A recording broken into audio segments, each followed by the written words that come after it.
بسم اللہ الرحمن الرحیم۔ السلام علیکم ورحمۃ اللہ وبرکاتہ۔ اسٹوڈنٹس، امید ہے کہ آپ ایمان اور صحت کی بہترین حالت میں ہوں گے۔ پریویس لیکچر میں ہم نے 9th کلاس کی کتاب ترجمہ القرآن المجید کا سورہ مریم کی ایکسرسائز کی تھی۔ آج ہم سورہ طٰہٰ کے بارے میں پڑھیں گے،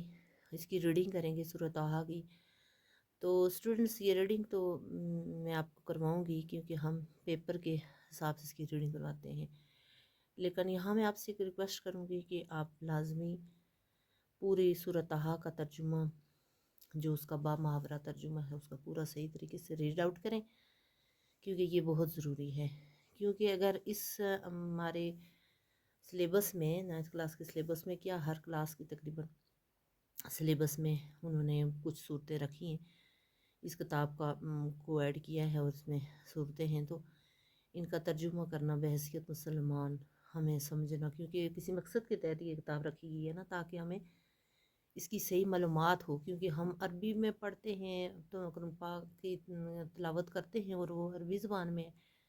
تو ہمیں کچھ سمجھ بوجھ نہیں ہوتی کہ کیا اللہ تعالیٰ کیا کہہ رہے ہیں اور کہاں کیا کہا جا رہا ہے۔ تو اس لیے یہاں ترجمہ جب آپ کریں گے پورا اس کا اچھے طریقے سے، تب بھی آپ کو نالج حاصل ہوگا۔ کیونکہ اس سورۃ طٰہٰ کے اندر بھی حضرت موسیٰ علیہ السلام کے بارے میں، جو ایک نبی تھے، پیغمبر تھے،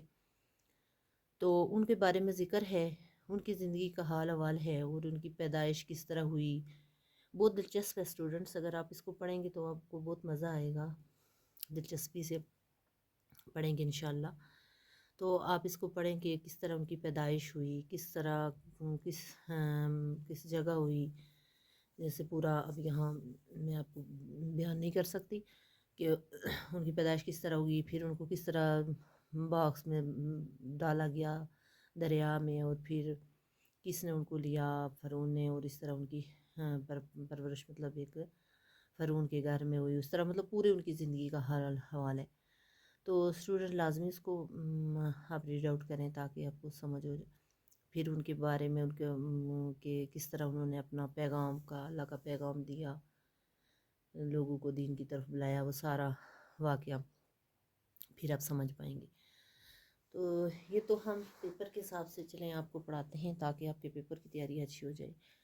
لیکن اس کا ترجمہ کرنا بہت ضروری ہے۔ تو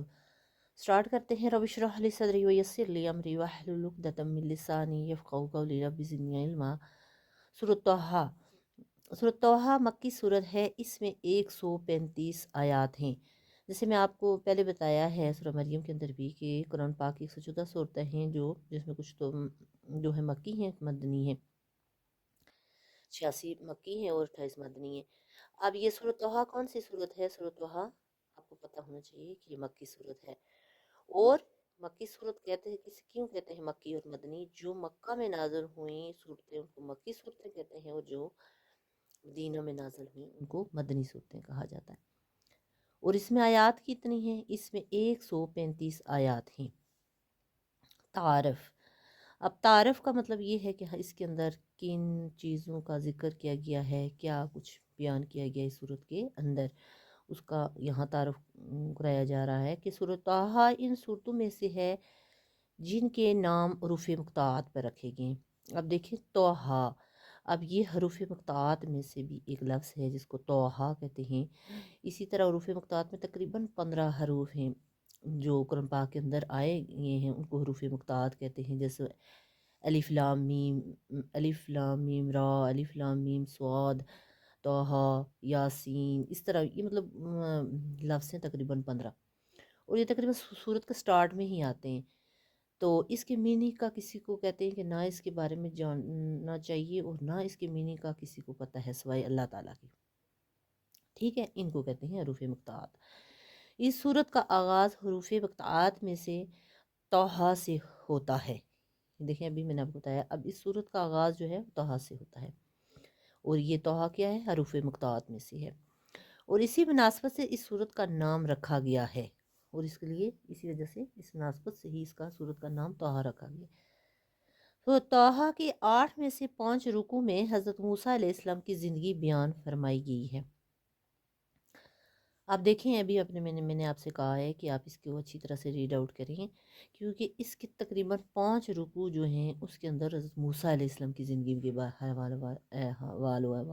بیان کیے گئے ہیں۔ اور اس لیے ان کا آپ جب کریں گے ریڈ آؤٹ تو پتہ چلے گا کہ کیا بیان کیا گیا، کیا کچھ ان کی زندگی کے بارے میں بیان کیا گیا ہے،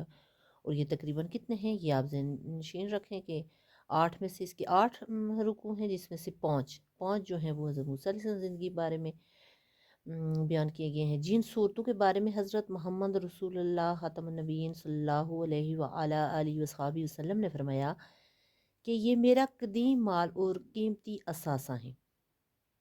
ان میں سے ایک سورۃ طٰہٰ ہے۔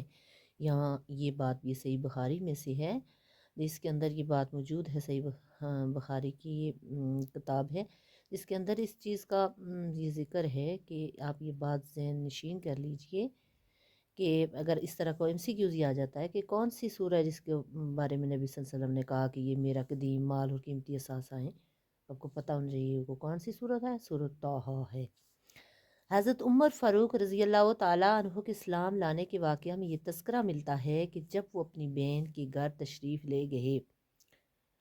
اور انہوں نے اپنی بہن سے سورۃ طٰہٰ کی تلاوت سنی تو ان کے دل میں اسلام گر کر گیا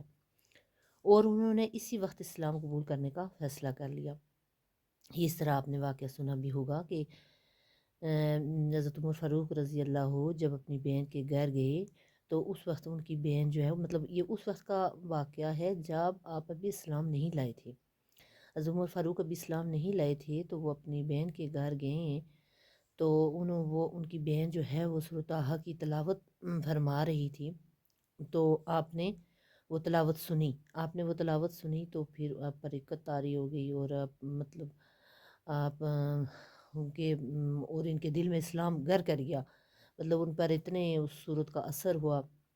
آپ نے اس کی تلاوت سنی تو، اور پھر آپ نے وہ اسلام قبول کر لیا، اور انہوں نے اسی وقت اسلام قبول کرنے کا فیصلہ کر لیا۔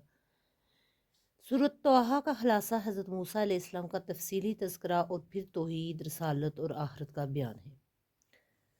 ٹھیک ہے، پہلے اس میں سورۃ طٰہٰ میں کیا ہے، اس کا خلاصہ کیا ہے کہ پہلے اس کا تفصیلی تذکرہ ہے، ٹھیک ہے، اس لیے میں کہہ رہی ہوں کہ آپ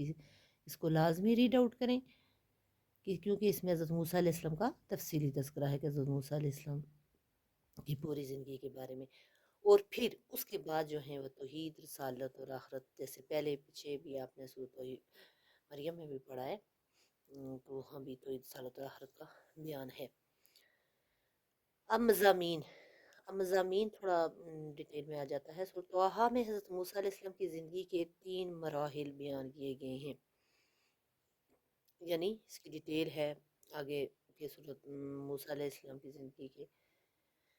کتنے مراحل بیان کیے گئے ہیں اور کیا کچھ ہوا ہے، تھوڑی سی ڈیٹیل ہے۔ حضرت موسیٰ علیہ السلام کی پیدائش سے مدین ہجرت فرمانے تک، یعنی ان کی پیدائش سے لے کر جب وہ مدین ہجرت فرما گئے اس وقت تک مطلب ان کی تفصیل بیان کی گئی ہے۔ اس کے اندر ذکر کیا گیا ہے کہ کس طرح موسیٰ علیہ السلام کی پیدائش ہوئی، کیا واقعہ پیش آیا جس کی وجہ سے پھر وہ مدین کی طرف ہجرت فرما گئے، کیونکہ ایک انہوں نے شاید کسی کا مطلب قتل ہو گیا تھا ان کے ہاتھ سے کسی کا، تو اس طرح پھر انہوں نے اللہ کے حکم سے وہ مطلب ہجرت کر گئے تھے مدین۔ پھر مدین سے سرائے سینا کی طرف ہجرت، پھر دوسرا یہ ذکر ہے کہ پھر وہاں سے وہ سرائے سینا کی طرف انہوں نے ہجرت کیسے کی، یہاں بھی اس کا پڑھیں گے جب ریڈ آؤٹ کریں گے تو آپ اس کے بارے میں علم ہوگا کہ کیسے انہوں نے ہجرت کی اور کیوں کر کی۔ سرائے سینا ہجرت کے بعد سے وصال تک کا دور، اور پھر ہجرت کے بعد سے یہاں تک جب وہ فوت ہوئے اللہ کے پیارے ہوئے، اس وقت دور کا یہ پورا واقعہ اس کے اندر بیان کیا گیا ہے سورۃ طٰہٰ کے اندر۔ آخر کے 3 رکوع میں توحید، رسالت اور آخرت کا بیان ہے، ٹھیک ہے۔ پہلے میں یہ 5 کے اندر یہ جو مضامین بیان کی گئی ہے کہ یہاں سے یہاں تک ہجرت تک، اور پھر یہاں سے یہاں، مطلب یہ آپ کو بتا دیے۔ اب اس کے بعد 3 رکوع جو ہیں وہ توحید، رسالت اور آخرت کے بیان کے بارے میں ہے، اللہ تعالیٰ کی عظیم قدرتوں اور اس صفات کا ذکر ہے کہ توحید کا مطلب تو آپ کو پتہ ہے، جیسے اللہ کو ایک ماننا، رسالت رسولوں کو ماننا اور آخرت پر یقین رکھنا، ایمان رکھنا کہ آخرت بھی برحق ہے۔ اور اس طرح پھر اللہ کی عظیم قدرت و صفات کا ذکر ہے، حضرت آدم علیہ السلام کا مختصر تذکرہ ہے، پھر کہ حضرت آدم علیہ السلام کی پیدائش کس طرح ہوئی، آخرت میں نافرمانوں کے برے انجام کو بیان کیا گیا ہے، اور پھر آخرت میں جو لوگ نافرمان ہوں گے ان کے ساتھ کیا ہوگا، ان کے انجام کے بارے میں بیان کیا گیا ہے کہ ان کا آخرت میں اچھے لوگوں کا کیا صلہ ہے اور برے لوگوں کا کیا ہوگا، آخرت میں انجام نافرمانوں کی کیا سزا ہوگی۔ قرآن مجید کا مقام اور مرتبہ بیان کر کے اس سے منہ موڑنے کی سزا بیان کی گئی ہے۔ مطلب قرآن مجید کو کیونکہ پورا بیان کر دیا گیا ہے، اس میں تمام لایعمل زندگی کا طور طریقہ بیان کر دیا گیا ہے، تو اس کو بیان کر کے پھر اس سے منہ موڑنے کی سزا بیان کی گئی ہے۔ پھر جو لوگ اس سے منہ موڑ رہے ہیں، جو اس پر عمل پیرا نہیں ہو رہے، ان کے بارے میں بھی بیان کیا گیا ہے۔ سورۃ طٰہٰ کے آخر میں یہ سمجھایا گیا ہے کہ اللہ تعالیٰ کا قانون ہے، ٹھیک ہے، کہ وہ کسی قوم کو اس کے کفر اور انکار پر فوراً نہیں پکڑتا۔ اس کے اندر یہ بات، سورۃ طٰہٰ کے اندر یہ بات بھی سمجھائی گئی ہے کہ اللہ تعالیٰ کا یہ قانون ہے، ٹھیک ہے۔ آج ہم جو اتنے جرائم کر رہے ہیں، اتنی برائیوں میں مبتلا ہیں، اور اللہ تعالیٰ ہمیں چھوٹ دے رہا ہے، تو یہ اللہ تعالیٰ کا قانون ہے کہ وہ کسی کا قوم کو اس کے کفر انکار پر فوراً نہیں پکڑتا، فوراً نہیں سزا دیتا، وہ اور ڈیل دے دیتا ہے اور چھوٹ دے دیتا ہے۔ مطلب اللہ تعالیٰ انسان کو مہلت دیتا ہے، اس کو مہلت دیتا ہے کہ بلکہ مہلت دیتا ہے اس لیے حق والوں کو صبر کے ساتھ دین کی دعوت کا کام کرتے رہنا چاہیے۔ اب یہ ہے کہ مطلب ان جو کافر ہیں، کفر کرنے والے ہیں، انکار کرنے والے ہیں، ان کو اللہ تعالیٰ ڈیل دے رہا ہے اور کہ مت یہ راست پر آ جائے۔ اور بعض یہ ایسے بھی ہوتا ہے، ایسے بھی کہتے ہیں کہ اللہ تعالیٰ جو گناہ کرتے جاتے ہیں، اللہ ان کو ڈیل دیتا جاتا ہے، اور مطلب اس طرح ڈیل دیتا جاتا ہے کہ مطلب وہ گناہ کر رہے ہیں، ان کی پکڑ نہیں کر رہا ہوتا، اور پھر وہ اور گناہ کرتے جاتے ہیں۔ پھر جسے اللہ تعالیٰ دے ہدایت دے تو اللہ تعالیٰ ہدایت بھی دے سکتا ہے، ہدایت دینے والا وہی ہے۔ لیکن اس میں یہ کہا گیا ہے کہ حق والوں کو صبر کے ساتھ دین کی دعوت کا کام کرتے رہنا چاہیے۔ یہاں یہ بات پیچھے کہنے کا مقصد یہی ہے کہ اگر آپ دین کی دعوت دے رہے ہیں، تبلیغ کر رہے ہیں کہ یہ تو اللہ کا قانون ہے کہ وہ پکڑ تو کرتا نہیں ہے ان لوگوں کی جو کفر و انکار پر ہیں، لیکن آپ جو ہے وہ اپنے صبر کے ساتھ دین کی تبلیغ دیتے رہیں، آپ بے صبرے نہ ہوں، جلد بازی نہ کریں، اور مطلب کسی طرح کا غم غصہ نہ کریں، بس آپ دعوت دیتے رہیں۔ ہمارا کام ہے دعوت دینا، صبر کے ساتھ دین کی دعوت دینا، اور حق کا انکار کرنے والے کے معاملے میں جلد بازی اور بے صبری کا مظاہرہ نہیں کرنا چاہیے۔ وہی بات ہم جو بھی کی ہے کہ وہاں ہمیں جلد باز نہیں ہونا، بے صبری کا مظاہرہ نہیں کرنا، امر بالمعروف اور نہی عن المنکر کو نیکی کا حکم دیتے رہنا چاہیے اور برائی سے روکنا چاہیے، کیونکہ یہ ہم مسلمانوں پر بھی اب نبی صلی اللہ علیہ وسلم کے بعد ڈیوٹی عائد کر دی گئی ہے کہ ہم نیکی کا حکم دیں اور برائی سے روکیں۔ لہٰذا ہر شخص کو چاہیے کہ وہ نیکی کا حکم دے، خود بھی اس پر عمل کرے، حکم بھی دے اور پھر برائی سے بھی روکے۔ اور اس میں یہ نہیں ہے کہ ہم کوئی غصے میں جذبات سے کام کریں، انتہائی خوش اخلاقی سے اچھے طریقے سے اسلام دین کی دعوت دینی چاہیے، برائی سے روکنا چاہیے۔ علمی و عملی نکات۔ اب سورۃ طٰہٰ کا مطالعہ کرنے سے جو علمی و عملی نکات معلوم ہوتے ہیں، ان میں سے کچھ یہ ہیں، یعنی اس صورت کا مطالعہ کرنے سے ہمارے سامنے جو چیزیں آتی ہیں، جو عملی نکات سامنے آتے ہیں، وہ یہ ہیں کہ اللہ تعالیٰ کو ہر چیز کا مکمل علم ہے، دنیا میں کوئی چیز ایسی چھپی نہیں۔ یعنی اس کے مطالعہ کرنے سے ہمیں یہ پتہ چل جائے گا کہ کوئی بھی چیز اللہ تعالیٰ کے علم سے مطلب چھپی نہیں ہے۔ اللہ تعالیٰ کو ہر چیز کا علم ہے، ہم جو بھی کچھ کر رہے ہیں، جو بھی برائیاں کر رہے ہیں، یہ نہیں کہ ہم کہ چھپ کر لیں گے تو اللہ تعالیٰ کو کوئی چیزوں کا علم نہیں ہوگا۔ اللہ تعالیٰ ہمیں دیکھ رہا ہے، ہم جو کچھ کر رہے ہیں، جو چھپ کر رہے ہیں، ظاہر کر رہے ہیں، جو بھی کچھ کر رہے ہیں، ہمارے سارے اعمال کو دیکھ رہا ہے اللہ تعالیٰ، اور وہ لکھے جا رہے ہیں۔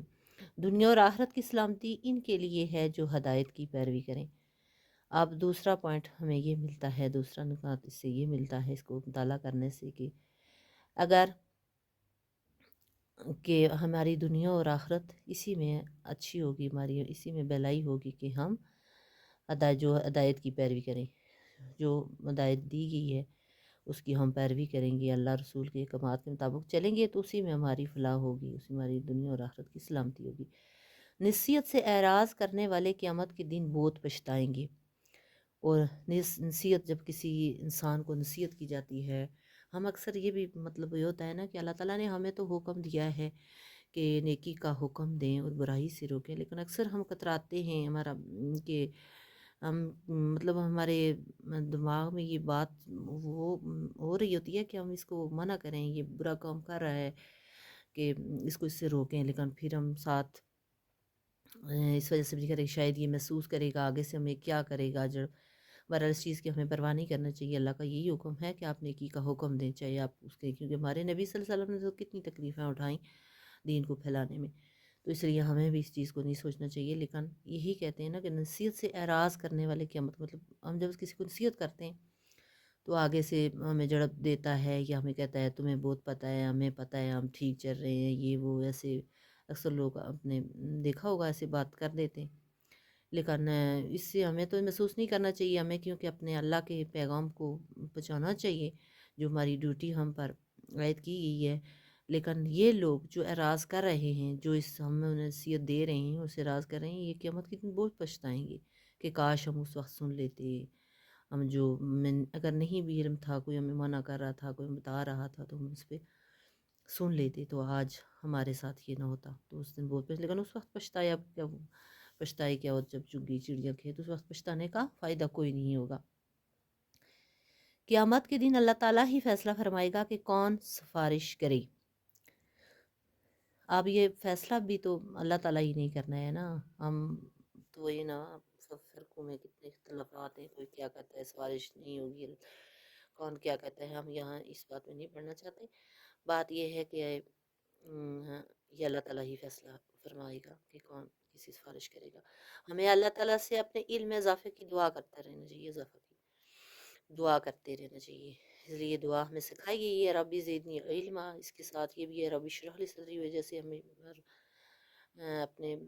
لیکچر سے پہلے پڑھتی ہوں، سٹارٹ کرتی ہوں، تو میں آپ سے بھی یہ ریکویسٹ کرتی ہوں کہ آپ بھی پڑھ لیا کریں، کیونکہ یہ علم اضافے کی دعا ہے اور جو ہمیں کرتے رہنا چاہیے، اس سے ہمارے علم میں اضافہ ہوگا۔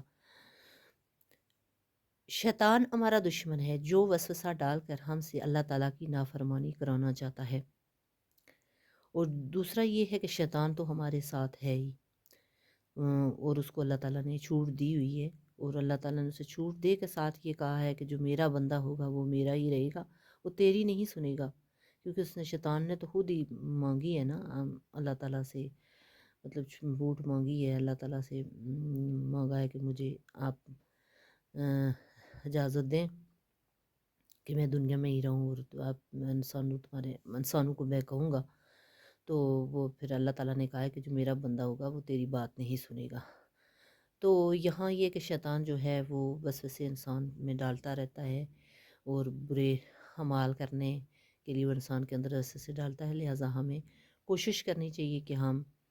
اللہ تعالیٰ کی نافرمانی سے بچیں اور اس کے وسوسوں میں نہ آئیں۔ اللہ تعالیٰ نے انسان میں شرم و حیا کی فطرت رکھی ہے، ہمیں بے حیائی و بے پردگی سے بچنا چاہیے۔ دوسرا یہ ہے کہ اللہ تعالیٰ نے انسان کی فطرت میں رکھا ہے شرم و حیا، لیکن ہمیں چاہیے، اس لیے کہتے ہیں کہ ہمیں چاہیے کہ ہم بے حیا نہ، بے حیائی کی کام نہ کریں، بے پردگی نہ کریں، کیونکہ اللہ تعالیٰ نے منع کیا ہے اس چیز سے، بے حیائی و بے پردگی سے۔ قرآن مجید پر عمل نہ کرنے والوں کی دنیاوی زندگی تنگ کر دی جاتی ہے، یعنی ان کی دنیا ویران کر دی جاتی ہے۔ استغفر اللہ۔ اب دیکھیں کہ قرآن مجید پر جو عمل نہیں کر رہی، ان کی کتنی دنیاوی زندگی تنگ ہو جاتی ہے، اور ان کی دنیا بھی ویران کر دی جاتی ہے، یعنی ہمیں قرآن مجید پر عمل نہ کرنے والوں کی یہ سزا ہے، اور ہمیں چاہیے کہ ہم قرآن مجید کو پڑھیں، صحیح ترجمے کے ساتھ پڑھیں، سمجھیں، اور پھر اس پر عمل کریں۔ سابقہ قوموں کے کھنڈرات ہمارے لیے عبرت کے نشانات ہیں، عبرت کے نشان۔ اب سابقہ جتنے بھی قومیں، ان کے تمام جو ہیں وہ بتائی گئی ہیں حال احوال کے، انہوں نے کیا کیا، جتنے بھی مطلب انہوں نے اللہ کی نافرمانی کی، ان کی سزا انہیں ملی، ان کی سزا ملی۔ کوئی کیا بندر بن گیا، کوئی انسان، یہ انسان ہی تھی نا پہلے، یہ اللہ کی نافرمانی سے ہی کن کے ساتھ کیا ہوا، کن کے ساتھ مختلف قومیں جو ہیں وہ ان کے کھنڈرات جو ہیں وہ ہمیں بتاتے ہیں کہ یہ اللہ کی نافرمانی کی سزا ان کو ملی ہے۔